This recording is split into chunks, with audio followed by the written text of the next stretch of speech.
We begin this morning near West Yellowstone, where an avalanche has claimed the life of a Minnesota man. Rescuers were called to the area of the Cabin Creek campground just before 5 o'clock Tuesday evening on a report of an avalanche with an injured snowmobiler. A helicopter from Air Idaho was used to locate the victim and render medical aid. Revival efforts were unsuccessful, and 40-year-old Waylon Weidman from Pine City, Minnesota was pronounced dead at the scene. An investigation will be conducted today by the Gallatin County coroner with help from the Gallatin National Forest Avalanche Center. Bitter cold temperatures continue to grip the majority of the nation, bringing with it all sorts of hazards and headaches. And forecasters say a second shot of Arctic air is on its way, meaning much of the nation will remain in a deep freeze throughout the week. Hinadoba is in New York with more. 3 people were rescued from a car stuck in icy waters in Boyd's, Maryland on Monday. In a Dallas suburb, driving on ice is clearly not something residents here typically have to do. Much of the country is entering a second week of record cold, with freeze warnings as far south as Florida. Citrus groves are gathering ice. Even in places accustomed to cold, these extremes are out of the norm. Someone swerving across my lane of traffic, and I hit the brakes and boom, right into the back of a semi. In upstate New York, a 75-car pileup left at least one person dead. And scenes like this one in Cedar Rapids, Iowa are playing out at fires all over the country. We're fighting equipment freezing up because as soon as it gets wet, we froze up like a popsicle.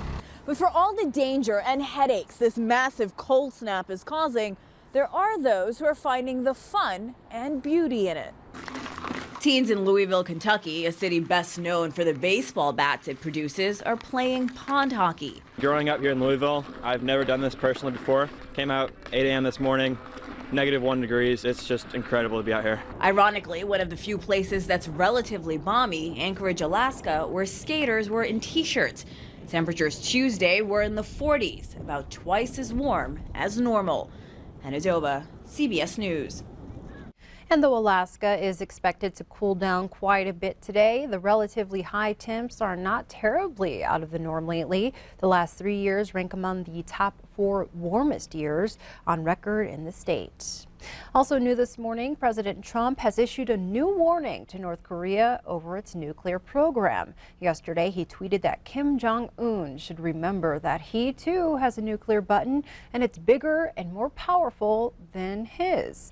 South Korea has offered to begin high-level talks with North Korea after the nation's leader said he's open to dialogue with Seoul. Back here in Billings, the city is now under new leadership. A new mayor and 5 council members, including 3 new ones, have been sworn into office. Bill Cole took the oath of office on Tuesday night, taking over the reins as Billings mayor. New council members Frank Ewalt in Ward 2, Denise Joy in Ward 3, and Penny Ronning in Ward 4 were also sworn in. Incumbents Mike Yakowicz and Sean Brown will begin their second 4-year term on the council. The new city council has no shortage of tough decisions ahead of it, like investing in the city's water system, which was discussed last night at the first work session of the year. And while the city welcomes the new faces onto the council, it will soon say goodbye to a sitting councilman. Ward 4's Ryan Sullivan announced his resignation last night, effective January 16th, due to a job relocation. Mayor Cole and the council will look to appoint a replacement within 30 days or run a special election in the ward. Applicants must be a resident of Ward 4 and a registered owner. In Laurel, the city council held its first meeting of the year without its new mayor. They plan to seat Tom Nelson, the candidate who had the second highest number of votes, as mayor. He will serve the next 2 years. In December, the council nominated Nelson, whose term as city council member ended on January 1st. Dave Wagner, who was selected by the voters and worked as city water treatment operator, could not have both positions due to Laurel's charter laws. Now we go to Helena, where a new mayor was sworn in for the first time in 15 years. Wilmot Collins brought a lot of attention to Helena when he was elected in November. Now that he's officially taking office, he says it's time to get to work. MTM's Jonathan Ambarian has the details. A crowd filled the state capitol rotunda Tuesday to watch Wilmot Collins officially take over as Helena's mayor. District Court Judge Mike Menahan administered the oath of office. So help me God.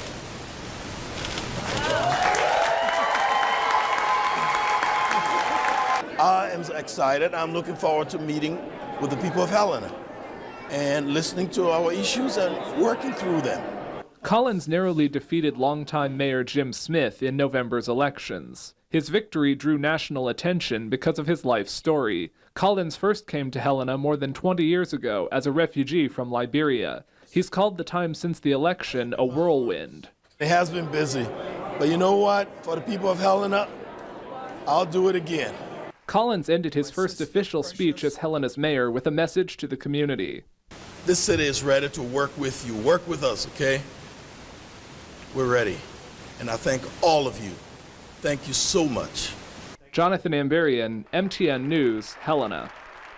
The new mayor and city commissioners will have their first official commission meeting next Monday night. Elsewhere, after being caught up in controversy, members of the Northern Cheyenne tribe have re-elected Jace Kilsback as tribal president. Kilsback defeated Donna Fisher by 2 votes in yesterday's election, 541 to 539. The tribal council removed Kilsback as president in October. An exact reason why the council wanted to oust Kilsback was never given. It was only said that a complaint filed against Kilsback and he was removed after he failed to attend a hearing on the accusations. Kilsback said he was targeted after he initiated a fraud investigation that revealed the tribe's treasurer, who was related to a council member, was operating a payroll advance scheme. The field of candidates running for Montana's lone U.S. House seat is shrinking. But as MTN's Mike Dennison reports, the departure by Bozeman Democrat Tom Woods doesn't really change the dynamics of the race. State Representative Tom Woods of Bozeman announced on Monday that he's dropping out of the U.S. House race. He said he knew it would be tough competing against 2 well-funded Democrats already in the race when he entered early last fall. But he told MTN News Tuesday he didn't expect 2 other candidates from Bozeman to join the fray as well. I figured if I got to a certain point where I could get my message out, I had a chance. But, with 3 people from Bozeman running, it really cuts into my ability to fundraise. The 2 other Bozeman Democrats are former State Representative Kathleen Williams and attorney Jared Pettinato. 3 other Democrats also are very much still in the race. Former Land Trust Director Grant Keir of Missoula and attorney John Heenan and former State Senator Linda Moss, both of Billings. These 5 Democrats are vying for the nomination to challenge incumbent Republican Greg Gianforte, who was elected last May 25th in a special election. Heenan and Keir got into the race last summer and reported 6-figure fundraising totals through September. Woods says he'll probably run for re-election in State House District 62, which covers Central and South Bozeman. But he also says he thinks Democrats can beat Gianforte this fall.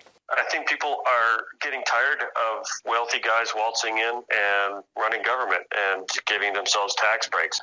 I think people are going to respond to the fact that they're going to lose health care over Republican plans to cut taxes for themselves. Gianforte has been a strong supporter of the Republican federal tax cut, which he says will benefit all Montanans. We still have 5 Democratic candidates in this race, including some who've posted impressive fundraising numbers. But none is well known by voters. And the winner of the primary has to beat a Republican incumbent for a seat that Democrats haven't won in 24 years. Mike Dennison, MTN News, Helena. And Montana's primary election will take place June 5th. Now, clarifying some confusion if you're planning on flying the skies this year. As of right now, you can still use your Montana driver's license. Last October, Montana was granted an extension to comply with the requirements of the Real ID Act. As a result, the Transportation Safety Administration will accept current Montana driver's licenses until October 10th of this year. Turning to health news, flu activity in Montana is now considered widespread. So far, the highest number of cases have been documented right here in Yellowstone County. That's according to a report from the State Health Department as of last Friday. 220 new cases of the flu were reported in 32 Montana counties last week. 81 cases have been confirmed in Yellowstone County.